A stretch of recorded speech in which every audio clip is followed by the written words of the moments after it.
ይድረስ ይሄ ግጥም ሞትን ለዘነጓት ሁላችንም ሟሽነን በተጻፈው ሰዓት አዎን ሞታለን ምድርን ትተናት ቀብር እንገባለን ከጥሩ እስከ መጥፎ ከስራችን ጋራ እንገናኛለን ቀብር ውስጥ በየተራ ጸጉር ሲነቃቀል ስጋ ሲበጣጠስ አካላችን ሸቶ ጠፍር ሲበሰብስ አይደለም ሰው ቀርቶ አዋፍ ይርቀናል ስራችን ሚዛን ላይ ወጥቶ ይመዘናል ከጥሩ እስከ መጥፎ ሁሉም ይናገራል መልካሙ እንዲደፋ ልብ ትመኛለች ጌታዬ ሆይ እርዳኝ ደጋግማ ትላለች ዱንያ ላይ ኖራለች ምንም ሳይጎልባት ከልጅ እስከ ጤና ከሀብት እስከ ንብረት ጀሊሉ አንድ ላይ ሁሉም ነገር ሰጣት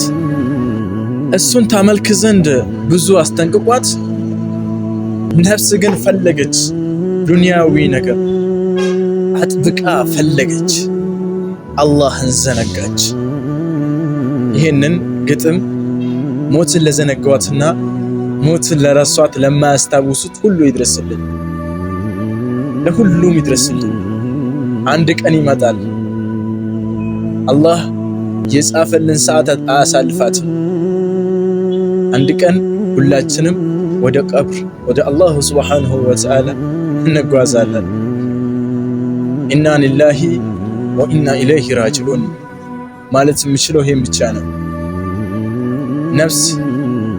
በዚህ ዱንያ ላይ ብዙ ነገር ልታጠፋ ትችላለች አላህ ልዘነጋ ትችላለች ነገር ግን አላህ አይዘነጋም ለምታጠፋው ሁሉ ይጠይቃታል ለምታጠፋው ሁሉ ይመዘግብላታል ቀብርን የሚረሱት ብዙ አሉ ቀብርን አንርሳ ኢንሻአላህ ወተዓላ በሐጂ ጉዳይ አላህ ጀነተል ፍርደውስን ይወፍቃቸውና እየተሰማ ያለ አንድ ዜና አለ በደንብ ሼር ኮፒ ሊንክ ሪፖስት በማድረግ ለሚመለከተው አካል በማድረስ ግዴታችንን እንወጣ እሱም የሚቀበሩት ወይም የቀብር ስነ ስርዓቱ የሚካሄደው በቅጥር ግቢያቸው ወይ በቤታቸው ግቢ ውስጥ መሆኑ እየተነገረ ይገኛል ያም የሚሆንበት ምክንያት በወሲያቸው ወይም በኑዛዜያቸው ምክንያት ነው ተብሏል ይህ ነገር በጣም ከባድ ነው በሐያት ሳሉ በሙስሊሙም በሌላውም እምነት ተወዳጅ የነበሩት ሐጂ ከሞቱ በኋላ ቀብራቸው ማይጠበቅ ከሆነ በእውቀት አናሳ የሆነው ማህበረሰብ በቀብራቸው ዙሪያ የማይሆኑ ተግባራቶችን ሊፈጽሙ ስለሚችሉ ይህ ነገር ታስቦ መፍትሄ እንዲሰጠው የሚመለከተው ሁሉ በማድረስ ሐላፍትናችንን እንወጣ የናንተን ሐሳብ አስተያየት ኮሜንት ላይ አስቀምጡልን ወሰላሙ አለይኩም ወራህመቱላሂ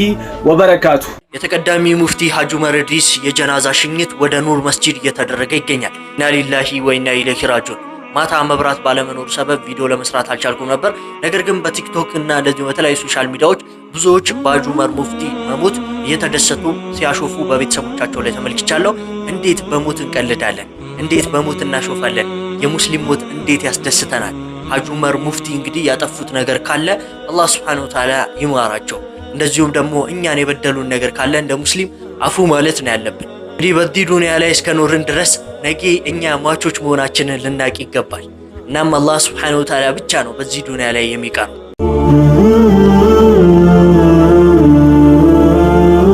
ዒሳታ ሚዲያ